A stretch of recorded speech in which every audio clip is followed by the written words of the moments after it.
My mother-in-law moved into my house, imposed new rules and crossed an unforgivable line, so I kicked her out. And what happened next shattered our family forever. Have you ever met someone who decides they hate you before you even say a word? That's Linda, 53, female, my mother-in-law. From the second I walked into her house, I could feel her icy "you're not who I pictured for my son" vibe.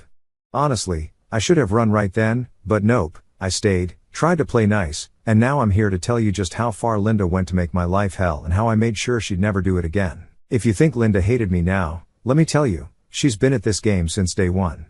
Her distaste for me started the second Ryan brought me home to meet her.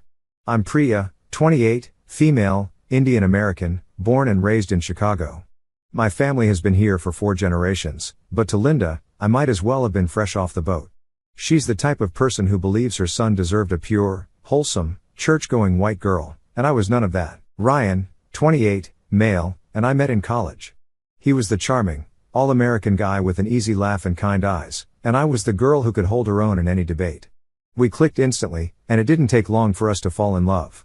When Ryan decided it was time for me to meet his mom, I was nervous but hopeful. I knew his family came from a small town, but I naively believed they'd see me for who I was, a hard-working, loving woman who adored their son.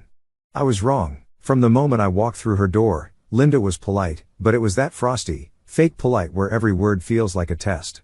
"Oh, you're Priya," she said, her smile a little too tight. "Ryan told me a bit about you." A bit felt like code for everything I don't like about you. I smiled anyway, trying to make a good impression. Dinner that night was straight out of a rom-com gone wrong. Linda grilled me with questions about my background. "What do your parents do?" "Oh, they own a small business?" "That must be nice. Do you plan to visit back home often?" "Back home?" I told her I was born here, but she acted like I hadn't said anything. Then came the food comments. Linda had made a bland roast with mashed potatoes and boiled green beans. When I politely asked for salt, her face fell like I'd slapped her. "Is it not flavorful enough for you?" she asked, her tone dripping with passive aggression. Ryan jumped in to defend me, saying, "Mom, Priya's just used to different kinds of food. She's not criticizing." But Linda wasn't done. She turned to Ryan and said, "You used to love this meal when Becky made it for you." Who the hell was Becky? As it turned out, Becky was Ryan's high school sweetheart. She was blonde, bubbly, and everything Linda wanted in a daughter-in-law. By the time I met Linda, Becky was married to someone else, but that didn't stop Linda from treating her like she was still part of the family. Linda brought her up constantly. "Becky just sent me the sweetest card for my birthday," she'd say, or I ran into Becky at the grocery store. "She said to tell you hi, Ryan." At first, I brushed it off. It wasn't Becky's fault that Linda was obsessed with her. But then Linda started pushing boundaries. One day, while Ryan and I were engaged, he got a text from Becky. It was innocent enough. She wanted advice about a work project, but I couldn't shake the feeling that Linda had something to do with it. Ryan didn't think much of it, but I knew Linda. She was scheming. A week later, it all came out. Linda casually mentioned over dinner, "Oh, I gave Becky your number, Ryan. She said she needed help, and I figured you wouldn't mind." I was furious. "Linda, you had no right to do that," I said, trying to keep my voice calm. Linda blinked at me, feigning innocence. "What's the big deal? Becky's practically family." "She's not family," Ryan said firmly. "And you don't get to make decisions like that without asking me or Priya." Linda huffed and changed the subject, but the damage was done. It wasn't just about Becky, it was about control. Linda couldn't stand that Ryan was choosing me over the life she'd imagined for him. When Ryan proposed, Linda didn't even pretend to be happy. She didn't call to congratulate us, didn't ask about the ring, didn't offer to help with the wedding. Instead, she sulked for weeks and avoided our calls. When she finally did talk to Ryan, she tried to talk him out of marrying me. "You're rushing into this," she said. "Marriage is a big step. Are you sure you've thought it through?" Ryan wasn't having it. "Mom, I love Priya. We're getting married. You can either be part of it or you can sit this one out." Linda reluctantly agreed to come to our engagement party, but of course, she couldn't just behave. She showed up late, dressed in black, yes, black, like she was mourning, and spent the entire evening talking to her cousins about how different the wedding was going to be. At one point, I overheard her telling one of her friends, "I just hope Ryan knows what he's doing." Marrying someone with such a different culture can be complicated. By the time the wedding rolled around, I was ready for anything Linda could throw at me, or so I thought. She made a scene about everything: the guest list, the menu, the music. "Do we really need to have Indian food at the reception?" She asked Ryan. Can't we just do something neutral, like steak and potatoes? Ryan shut that down quickly. Mom, this is Priya's wedding too. We're having Indian food, and that's final. On the day of the wedding, Linda tried to outdo me by wearing an elaborate black gown that looked more suited for a Hollywood premiere than a family wedding. She refused to smile in the photos, barely spoke to my parents, and left the reception early without saying goodbye. It hurt, but I refused to let her ruin my day. Ryan and I were married, and that was all that mattered. Fast forward 3 years, and I thought we'd moved past the worst of it. Linda still made her passive-aggressive comments whenever she visited, but Ryan and I had learned to tune her out. We were happy in our little home, building a life together. Then Linda's condo HOA drama happened. Apparently, she'd been feuding with her neighbors for months, something about property lines and fence heights. One day, she called Ryan in tears, saying she needed a place to stay while she sorted things out. Ryan, being the kind-hearted guy he is, offered to let her move in temporarily. Just until she finds a new place, he said. I know it's a lot to ask, but she's my mom, I sighed, already dreading what was to come. Fine, but you need to set boundaries, Ryan. This is our home, not hers. He promised he would, but promises are easy to make. Keeping them? That's a whole different story. When Linda showed up at our doorstep, I knew I was in for trouble. It wasn't the first time she had barged into my life with her opinions and entitlement, but this was different. This time, she wasn't just visiting, she was moving in. Her car was packed to the brim with suitcases, boxes, and random household items, like she was preparing for a year-long vacation. I peeked out the window and groaned. Ryan, please tell me she didn't bring her entire house. Ryan rubbed his temples, already exasperated. I told her it was just temporary. She's probably just overpacking, like she always does. Temporary or not, this felt like the beginning of a nightmare. Linda breezed into the house as if she owned it. She gave me a once-over, her eyes lingering just a second too long on my leggings and oversized sweatshirt. Oh, Priya, you look comfortable, she said, her voice dripping with judgment. Nice to see you too, Linda, I replied, forcing a smile. Ryan helped her bring in her bags, 6 oversized suitcases, 3 boxes labeled fragile, and a laundry basket filled with throw pillows and blankets. She immediately began inspecting the house like she was conducting a real estate appraisal. You've changed the furniture since I was last here, she noted, running her fingers along the back of the couch. It's modern. Not quite my style, but I guess it works for you. It's functional, I said, biting back the urge to roll my eyes. She wandered into the kitchen next, opening cabinets and drawers without asking. Oh, Priya, you still have that spice rack. You really ought to get something more neutral. This one just screams ethnic. Because it's mine, I said through clenched teeth. Ryan shot me an apologetic look, but Linda was oblivious. She was too busy rearranging my kitchen. When Linda finally finished inspecting the house, I showed her to the guest room we'd prepared for her. It was small but cozy, with a full-sized bed, fresh linens, and a little desk by the window. This is it? She asked, wrinkling her nose. Yes, this is the guest room, I replied. She walked in, turning in a slow circle like she was sizing up a prison cell. It's so compact. Are you sure there's nothing bigger? It's the only room available, I said, trying to keep my tone neutral. What about the office? She asked, pointing down the hall. The office is where we work, I said firmly, and it's much smaller than this room, she sighed dramatically, plopping down on the bed. Well, I suppose I'll make do, but I'll need a better mattress. This one is far too firm. It's a brand new mattress, I said, my patience wearing thin. For guests, she shot back, not for someone staying long term. Temporary, Ryan corrected her. You're staying temporarily, Mom. She ignored him. Within hours, it became clear that Linda wasn't going to settle in quietly. She immediately started unpacking, filling the guest room with so much of her stuff that it looked like she was setting up a permanent residence.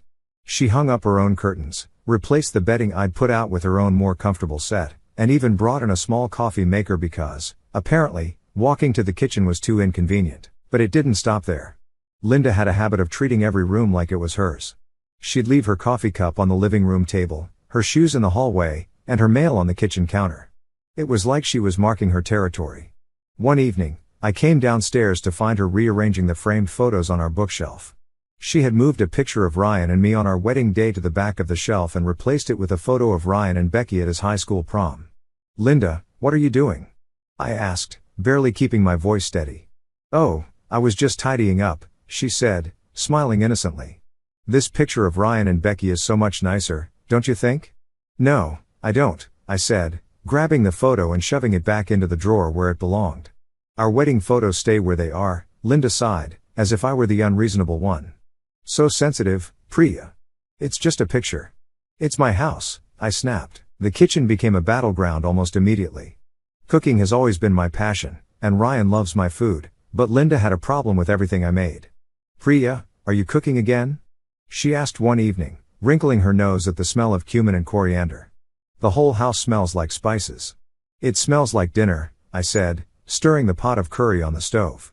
Well, maybe you could open a window next time, she said. You don't want these smells clinging to the walls. Ryan overheard and stepped in. Mom, Priya's cooking is amazing. If you don't like it, you don't have to eat it. Linda crossed her arms, looking offended. I'm just saying, Ryan, I don't know how you can handle all that heat. You've always had such a sensitive stomach. I don't, Ryan said firmly, but Linda wasn't done. She started suggesting easier meals I could make. Read, bland.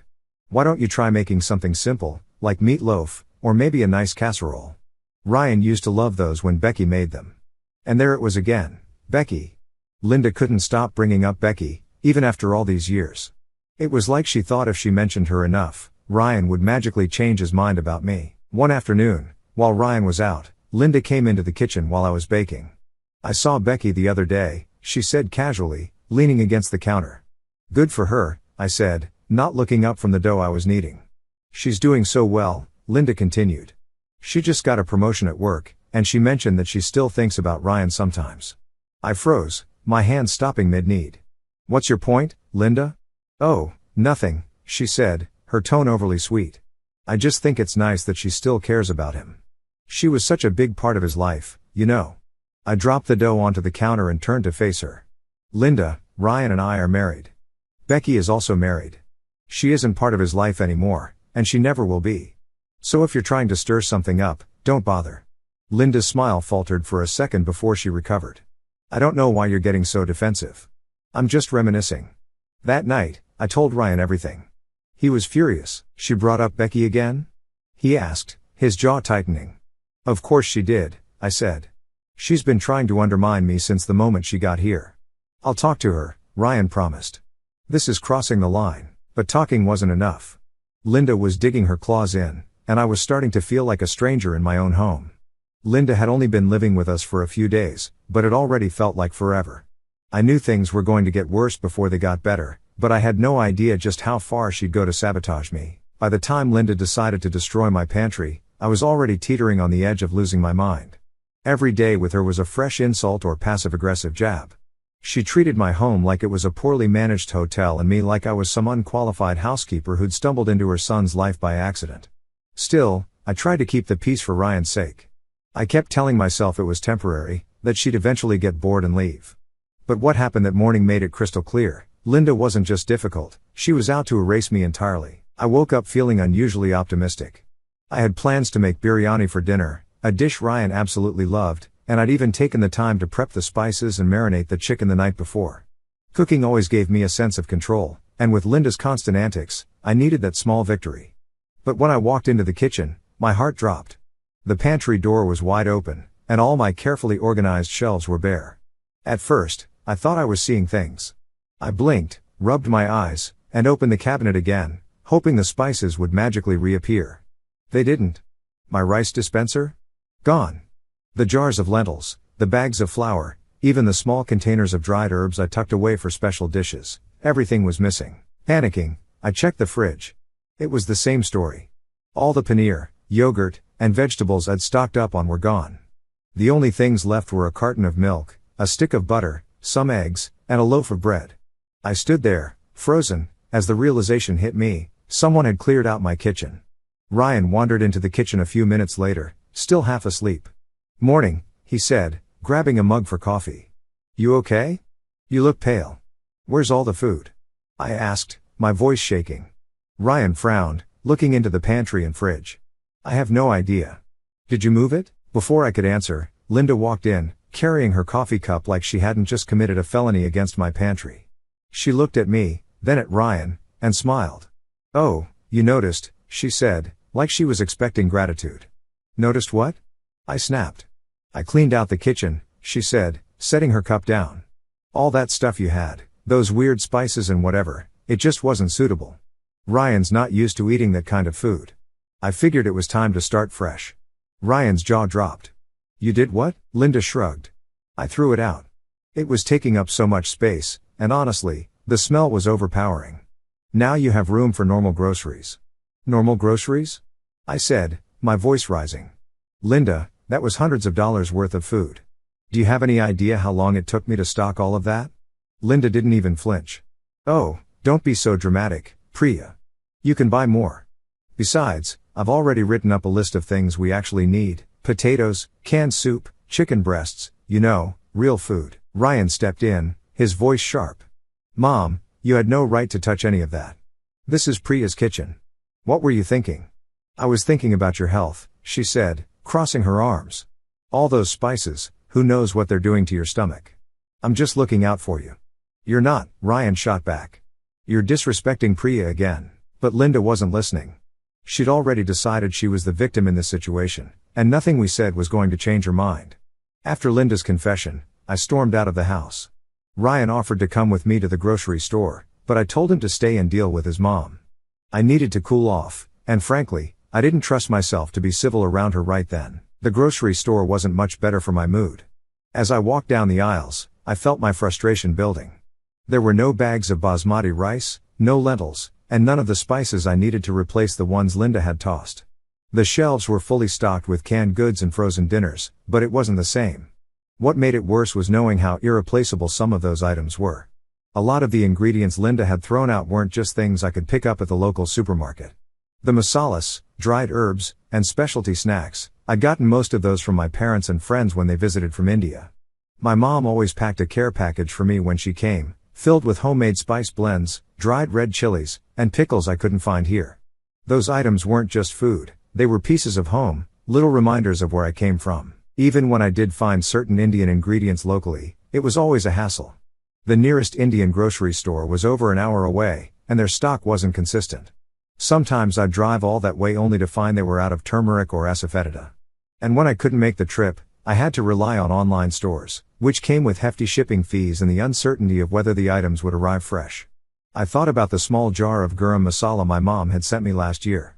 It was her own special blend, made with spices she toasted and ground herself. Linda had probably dumped it in the trash without a second thought, like it was no different from a can of paprika.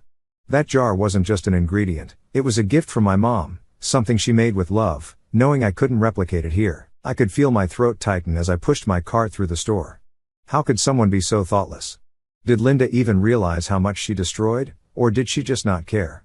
I grabbed what I could, some pasta, canned tomatoes, and a loaf of bread, but it was a far cry from the vibrant, flavorful meals I was used to making.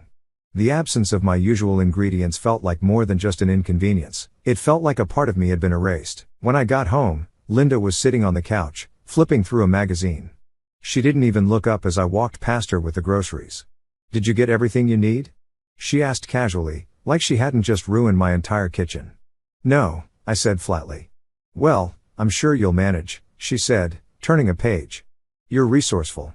I slammed the pantry door shut and went upstairs to cool off. That evening, Ryan and I sat down to talk. I was still fuming, and he could tell.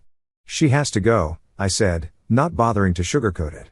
Ryan sighed, running a hand through his hair. Priya, I know what she did was completely out of line. I've already told her it's unacceptable. It's not just about the groceries, I said, my voice shaking. She doesn't respect me, Ryan. She's made that clear from the start, and now she's treating me like a guest in my own home. Ryan nodded. You're right. She's crossed the line too many times. I'll call Lisa tomorrow and see if she can take her in. Lisa, 32, female, his sister, had offered to let Linda stay with her when this whole situation started, but Linda had refused. It's too far from my friends, she'd said at the time. Well, she can't stay here, I said firmly. Not after this. The next morning, Ryan sat Linda down for a serious talk. I stayed upstairs, not wanting to get dragged into the argument. I couldn't hear everything they said, but I caught bits and pieces. You can't just throw out someone else's food, Mom. This isn't your house. You need to respect our space. If you can't, then you'll have to leave. Linda's voice grew louder with every word. I was just trying to help, she shouted. And now you're throwing me out after everything I've done for you? Ryan stayed calm but firm. "We're not throwing you out, Mom.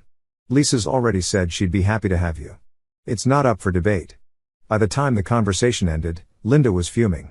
She slammed her bedroom door and didn't come out for the rest of the day. That night, Ryan and I sat down to eat a simple dinner of pasta and canned soup.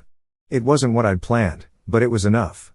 "I'm sorry you had to deal with this," Ryan said, reaching for my hand. "I promise this won't happen again." I nodded, grateful for his support, but deep down, I knew Linda wasn't going to go quietly. She never did. The next few days were going to be interesting, to say the least. Linda wasn't just entitled, she was spiteful. What began as an infuriating invasion of my kitchen escalated into something I never thought even she was capable of. The pantry debacle left me drained, but I tried to let it go for Ryan's sake. Then, a few days later, something happened that changed everything. I'd kept a small, beautifully crafted wooden box on the mantel in our living room. It contained the ashes of my older brother, Arjun, who had passed away in a car accident 5 years earlier. Losing him was the hardest thing my family and I had ever endured, and having that small piece of him close brought me comfort. The box was simple but special to me. It had been a gift from my parents, a way to honor Arjun's memory. They knew I couldn't visit his resting place often, so they'd entrusted me with part of his ashes to keep close. One evening, as I was tidying up the living room, I noticed the box was gone. I checked the mantel, thinking maybe it had been moved to the side, but it wasn't there. Panic set in as I searched the shelves, the coffee table, and even the floor. "Ryan!" I called out, my voice shaking. "Where's the box?" "The one on the mantel." Ryan came into the room, frowning. "What box?" "The one with Arjun's ashes," I said, my heart pounding. His face fell. "I don't know. It should be there." That's when Linda walked in, casually sipping her tea. "What's all the fuss about?" she asked, looking completely unfazed. "The box with my brother's ashes is missing," I said, turning to her. "Have you seen it?" Her expression didn't change. "Oh, that old thing? I thought it was some kind of decorative trinket. I moved it when I was dusting. Maybe it's in one of the drawers." I searched every drawer, every shelf, every corner of the room. "Nothing." "Linda," I said, my voice trembling with anger, "where is it? This isn't just a decoration. It's my brother's ashes. If you moved it, tell me where it is." She looked at me with feigned innocence. "I really don't know, Priya. Maybe you misplaced it." "Misplaced it?" I repeated, my voice rising. "Linda, I didn't misplace anything. It was on the mantel, and now it's gone." "Did you throw it out?" Her face hardened for a moment before she plastered on her fake smile. "Why would I do that? You're being so dramatic. I'm sure it'll turn up somewhere." But it didn't. That night, I couldn't sleep. Ryan tried to comfort me, but nothing he said could bring back what was lost. I knew in my gut that Linda had thrown away the box out of spite. It wasn't enough for her to erase my food or my traditions, she wanted to erase me. The next morning, Ryan confronted her. "Mom, did you throw away Priya's brother's ashes?" Linda gasped, clutching her chest like she was offended at the very suggestion. "How could you accuse me of something so horrible? I would never do such a thing." "Then where is it?" Ryan pressed. "I don't know," she snapped. "Maybe Priya's memory isn't as good as she thinks it is." Her refusal to confess was the final straw for both of us. That evening, Ryan and I sat down to talk. He was angrier than I'd ever seen him. "Priya, I know she did it. She'll never admit it, but I know. She needs to leave." "Ryan, I can't live like this," I said firmly. "I can't live with someone who disrespects me, my culture, my family, someone who would destroy something so precious." Ryan nodded. "She's gone. I'll call Lisa tomorrow and tell her to come get Mom. If she refuses to go to Lisa's, we'll find another solution, but she's not staying here another day." Linda didn't take the news well. She accused us of abandoning her, of being ungrateful for everything she'd done for Ryan, and even tried to guilt-trip him by bringing up his childhood. But Ryan stood firm. "You've crossed every boundary, Mom," he said. "This isn't about family anymore. It's about respect, and you've shown none. You need to leave." By the end of the week, Linda was gone. Ryan and I spent hours cleaning the house, trying to rid it of the tension and toxicity she'd brought with her. But even though she was physically gone, her actions had left scars. The loss of my brother's ashes weighed heavily on me. Every time I walked past the mantel, I felt an ache in my chest. Ryan tried his best to console me, but there were no words that could undo the damage Linda had caused. Linda moved in with Ryan's sister, Lisa, the same day she left our house. Lisa, bless her heart, had no idea what she was signing up for. She'd heard bits and pieces of what had happened but assumed it was just typical family drama. She didn't yet understand the depths of Linda's entitlement and malice. At first, we heard nothing from Linda, no calls, no texts, no attempts to reach out. Part of me was relieved. I didn't want to hear her excuses or fake apologies. But I also knew Linda. Silence wasn't her style. She was too stubborn to admit fault, but she was also too prideful to stay quiet forever. About 2 weeks after Linda moved in with Lisa, we got a call. It wasn't from Linda, though, it was from Lisa. "Priya, can I talk to you?" Lisa's voice was hesitant, like she didn't quite know how to begin. "Of course," I said, my heart sinking. There was a long pause before Lisa spoke again. "Mom told me something, and I think you need to know." I braced myself. "What is it?" "She admitted to throwing out the box with your brother's ashes," Lisa said hesitantly, her voice quiet, like she was struggling to even say the words. I froze, gripping the phone tighter. "She what?" "She said she did it on purpose," Lisa continued, her tone filled with disgust. "She was upset that you and Ryan were making her leave. She felt like you were disrespecting her by not letting her stay in your home, so she decided to make a statement." My heart pounded, and my hands clenched into fists. "She threw away my brother's ashes as some kind of revenge?" I asked, my voice rising with each word. "Yes," Lisa said, her voice shaking. "She told me it was after the pantry cleanup. She said she knew what the box was, but she wanted to hurt you. She thought it would teach you a lesson for kicking her out." I felt the blood boiling in my veins, my breath coming in shallow bursts. Teach me a lesson by desecrating my brother's ashes? How could she? How could anyone do something so cruel? Lisa's voice cracked. "I don't know, Priya. I don't know what's wrong with her. When she told me, I couldn't even look at her. I told her she was disgusting, and she just brushed it off like it wasn't a big deal. She's a monster," I said, my voice trembling with rage. "Lisa, I appreciate you telling me this, but I want nothing to do with her ever again. She's dead to me," Lisa sighed. "I understand, and for what it's worth, I don't think she deserves forgiveness for this. What she did is unforgivable." I thanked her, hung up the phone, and sat in silence, the weight of Linda's cruelty pressing down on me. This wasn't just a boundary crossed, it was the ultimate betrayal. Linda hadn't just disrespected me, she desecrated my family, my culture, and my grief. There was no coming back from this. Life slowly began to move on. Ryan and I focused on rebuilding our home and our relationship. We were stronger than ever, and cutting Linda out of our lives only brought us closer. Then, a few months later, something incredible happened. I found out I was pregnant. The news filled me with a joy I hadn't felt in years. Ryan was ecstatic, and we spent hours talking about baby names, nursery plans, and what kind of parents we wanted to be. For the first time in a long time, the future felt bright. We decided to keep the pregnancy quiet at first, sharing the news only with my family and a few close friends. I didn't want Linda to find out, not yet, anyway. I knew how she'd react, and I wasn't ready to deal with her inevitable attempt to claw her way back into our lives. Unfortunately, secrets don't stay secret for long. Somehow, Linda found out about the pregnancy. I suspect Lisa let it slip during one of their conversations, though I don't blame her. Linda has a way of prying information out of people. The first sign of trouble was an email. "Dear Priya and Ryan, I just heard the wonderful news. I'm so thrilled to be a grandmother. Please let me know how I can help during this exciting time. I'd love to come over and talk about the baby. Love, Mom." I deleted the email without responding.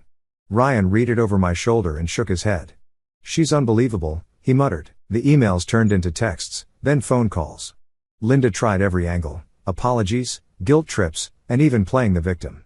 "I've been so lonely since I moved out," she said in one voicemail. "Can't we just move past this for the sake of the baby? I'm still Ryan's mother, after all." But for me, what Linda had done was unforgivable. Throwing away my brother's ashes wasn't just an act of disrespect, it was an act of cruelty, and while I could move forward with my life, I couldn't let her back into it. As my pregnancy progressed, Linda's attempts to reconnect became more desperate.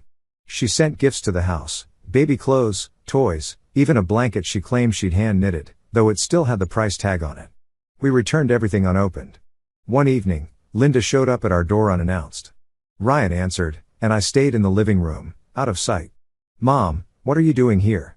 Ryan asked, his voice cold. "I just wanted to see you," Linda said, "and Priya, and the baby, well, the bump, I guess."